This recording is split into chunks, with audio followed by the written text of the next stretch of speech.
तर नमस्कार मंडळी, आज आपल्यासोबत आहे प्रिटी प्राजक्ता.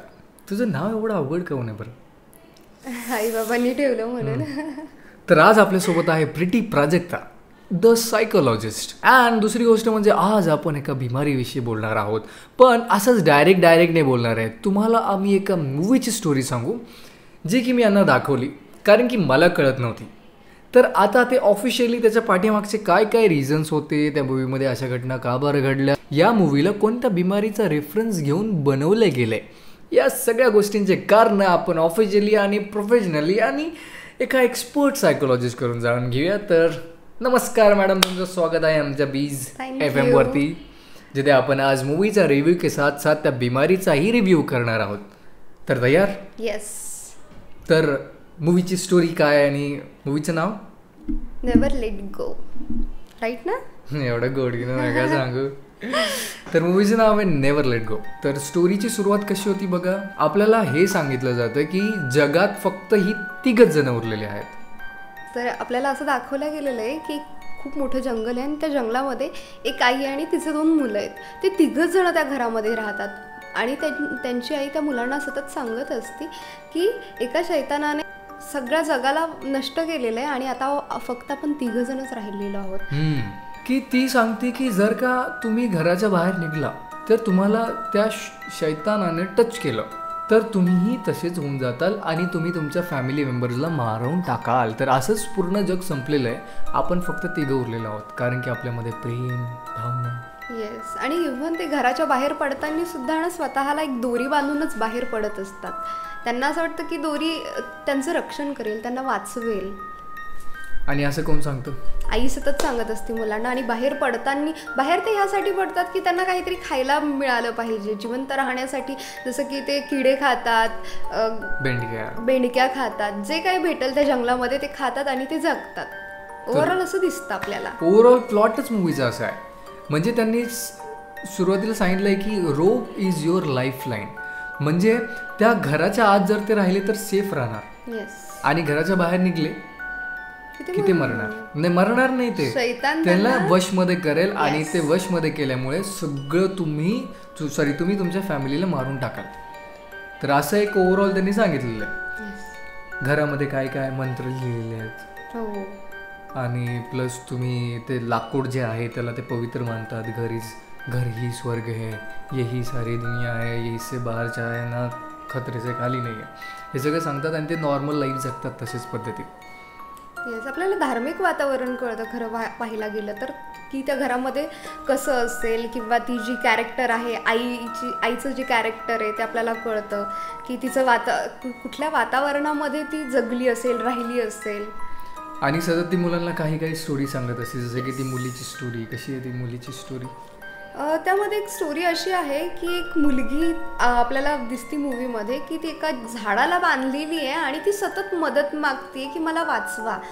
आणि हळूहळू ती मदत मागते पण कोणी येत नाही. आणि जी आई असते कॅरेक्टर, तर तिला ती मुलगी सतत दिसत असते पण ती तिला मदत करू शकत नसते. तिला सतत तिची बोलावती, आवाज येतात सतत. ती मुलांना हे म्हणून सांगते की शैतान माझ्यासोबत चाल खेळत होता आणि तो एका मुलीच्या रूपामध्ये तिथं आला होता आणि कंटिन्युअसली तो मला मदत मागत होता. त्याला वाटलं की मी त्याच्या चालमध्ये फसेल आणि त्या मुलीला वाचवेल आणि मग तुम्हाला त्याच्या वशमध्ये करेल. पण हालाकी ती त्या दोरीला सोडून जर कोणाला टच केला तर तिला असं वाटायचं की तिला कोणीतरी वशमध्ये करेल. म्हणून ती त्या मुलीची म्हणजे मुळात ती मुलगी मानतच नाही ना त्या मुलीला. ती काय मानते? ती शैतान मानते. आणि आपणही मानायला लागतो कारण की स्टार्टिंगच ती झालेली आहे. पण जसं आपण पुढे जातो तसं आपल्याला काय दिसतं की त्यांचं अन्न पाणी संपत आहे आणि तिला जे काही तिच्या आजूबाजूला लोक दिसतात, झॉम्बी टाईप दिसतात, मेलेले आहेत आणि ते त्यांना खायला आलेले, स्पर्श करायला आले, अशा टाईपमध्ये दाखवतात. तर तिला कोण दिसतं? मोस्टली आई दिसती, तिचा हजबंड दिसतो आणि ती हे समजते की हे पण त्या शैतानी ताकदच्या जाळ्यामध्ये आले असतील आणि फसले असतील. ॲक्च्युली जर आपण बघायला गेलं तर सुरुवातीला आपल्यालाही असं वाटतं की कुठला तरी शैतान असेल त्या मूवीमध्ये. पण पाहायला गेलं की हळूहळू लक्षात येतं की तिला एकटीलाच ते दिसतंय. त्यामधला एक सीन मी सांगते की जसं की दोरी बांधूनच ते घराच्या बाहेर पडतात आणि एकदा असं होतं की ते दोरी बांधतात आणि बाहेर पडतात. बाहेर पडल्यानंतर एका मुलाची दोरी सुटते आणि तो खाली पडतो. तो पडल्यानंतर त्यांच्या हातामध्ये ना एक शिट्टी दिलेली आहे. जर एखाद्या इमर्जन्सीमध्ये किंवा प्रॉब्लेम असणाऱ्या सिच्युएशनमध्ये ती शिट्टी वाजवणार आणि जिथे कुठे आई असेल ती मदतीसाठी तिथे येणार. ओके, तर मग होतं असं की ती दोरी सुटल्यानंतर ती शिट्टी वाजवतात. त्यातला एक मुलगा ती शिट्टी वाजवतो आणि आई जिथं कुठं असते तिथे ती पळत पळत त्या मुलांपर्यंत पोहोचते. आणि ती पळत असताना तिला तिच्या मुलांच्या आजूबाजूला ना एक बाई दिसते. हळूहळू ती बाई त्यांच्या जवळ येत असते. ती पटकन पळत जाते आणि त्या दोरीभोवती त्यांना गुंडाळते आणि ती स्वतःलाही गुंडाळते. तर ते तिला दिसत असतं तिच्या पाठीमागे जात असताना. आणि मुलं तिला विचारतात की आई आज काय दिसलं तुला. तर ती सांगत असते की तिला काय दिसतंय आणि ते तिला एकटीलाच दिसतं. त्या मुलांना ते दिसत नाही. तिला नंतर तिचा हजबंड बोलताना दिसतो की आता मला मुलं हवी आहेत. पण ती म्हणते की नाही, मी माझी मुलं देणार नाही आणि तो घरामध्ये येत नाही. येस, तो घराच्या बाहेरच दिसतो. तिने जे मंत्र लिहिलेले आहेत ना, तर तिच्या इमॅजिनेशननुसार की ते मंत्र लिहिलेले आहेत किंवा घरामध्ये धार्मिक वातावरण असल्यामुळे ती जी शक्ती आहे, वाईट शक्ती, ती घराच्या बाहेरच आहे. ती आतमध्ये येऊच शकत नाही. आणि पाहायला गेलं तर तिचा नवरा जिवंत नाही आहे. आणि तिच्या इमॅजिनेशननुसार त्या जगामध्ये फक्त तिचे 2 मुलं एवढेच लोक जिवंत आहे. बाकी सगळेजण नष्ट झालेले आहेत. एका वाईट शक्तीने पूर्ण जग नष्ट केलेलं आहे. आता हे इमॅजिनेशन कितपत वाटतं जेव्हा आम्हाला कळायला लागतं की बाबा ये तो सिर्फ उसकोच दिख रहा. आता लहान मुलगा जेव्हा डाऊट घ्यायला लागतो कि यार मम्मी जो कह रही है भैया ये मेरे को कुछ पच नहीं रहा है.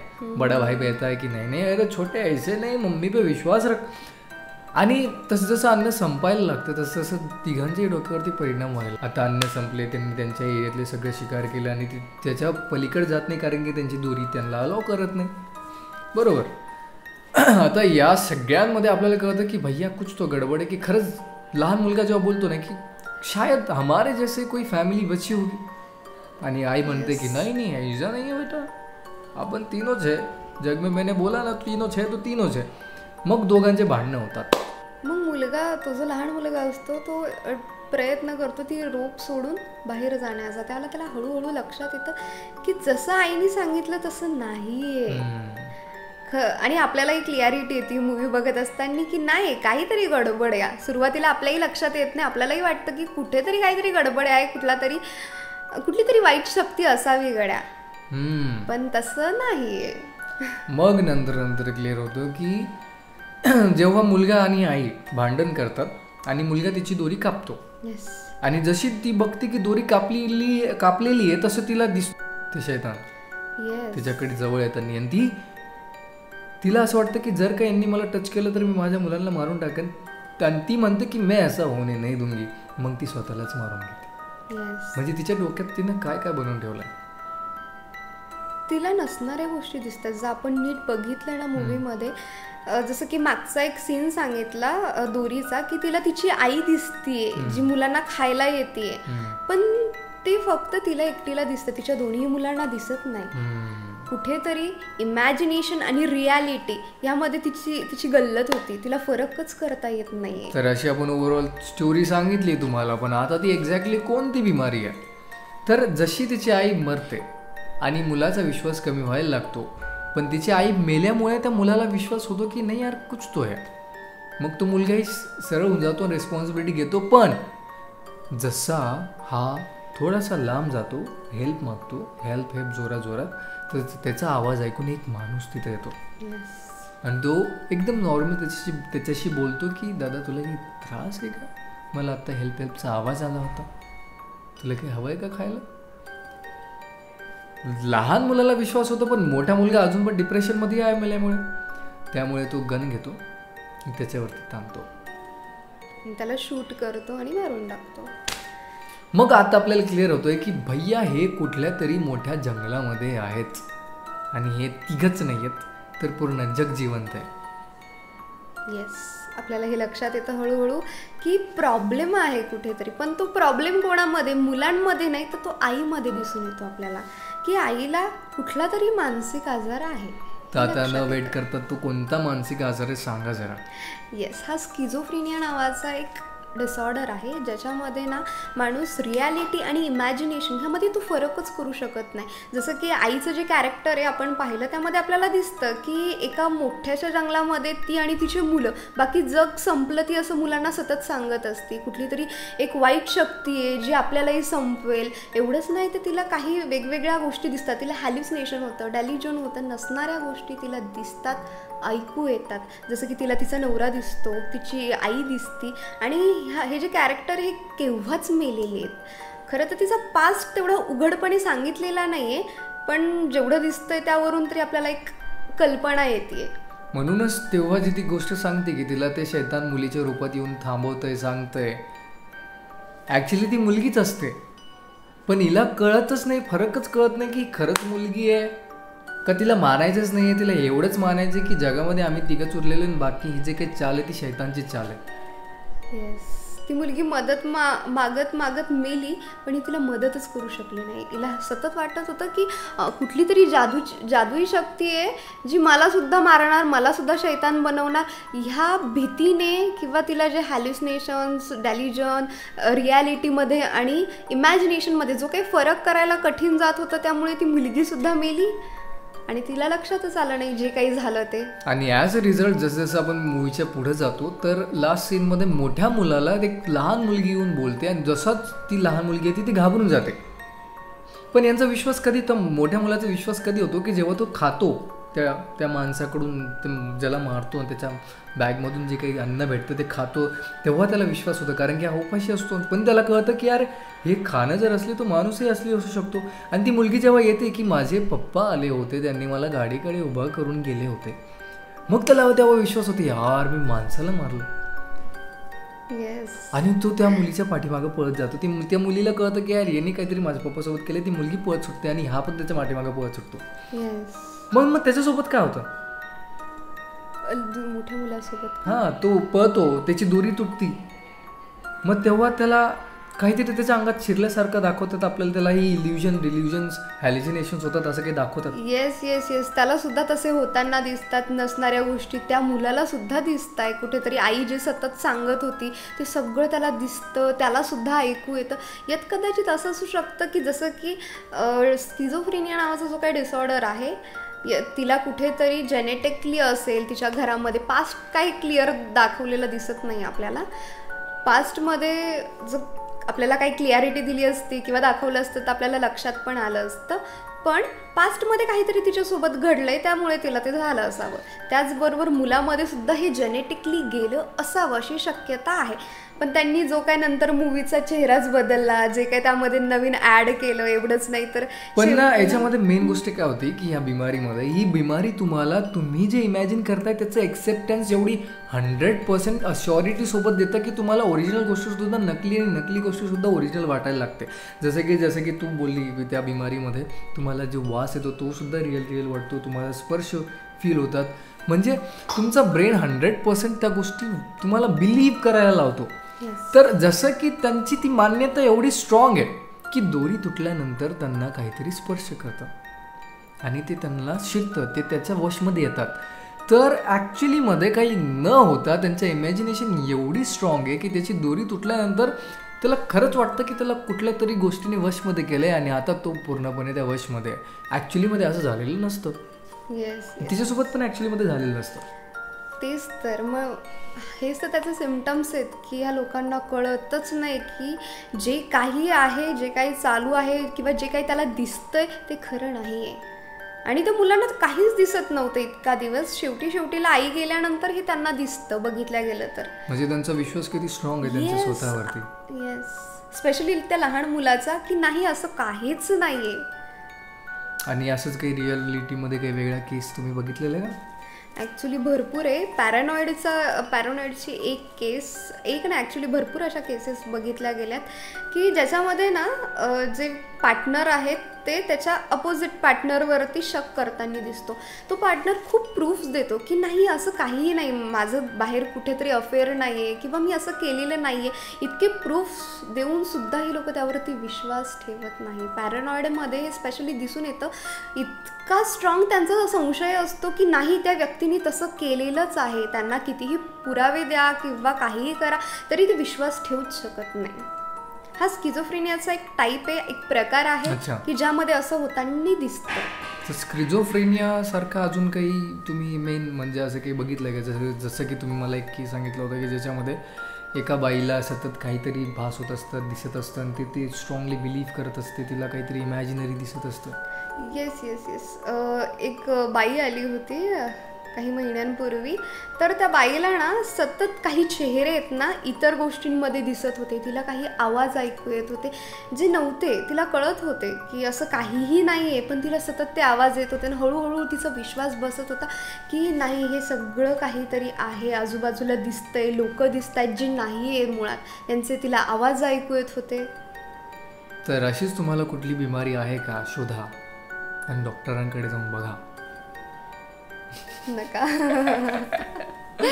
तर आम्हाला फक्त एवढं क्लिअर करायचं होतं की मूवीमध्ये जे काही सीन दाखवलेले आहेत इमॅजिनेशनमध्ये उतरलेले आहेत की एका त्या बिमार व्यक्तीच्या डोक्यामध्ये कोणते कोणते व्हिज्युअल्स चालतात ते सगळं त्या मूवीमध्ये दाखवण्याचा प्रयत्न केलेला आहे आपल्याला. आणि त्यामुळे एक रियालिटी टाईपमध्ये ते असू शकतं की एक रिअल बिमारी आहे. तर एखादा स्किझोफ्रेनियावाला व्यक्ती तर आपण कसं ओळखणार की त्याच्या डोक्यामध्ये काय चालू आहे? तर तो तुम्ही मूवी बघा की असा खेळ त्यांचा दिमाग त्यांच्यासोबत खेळत असतो.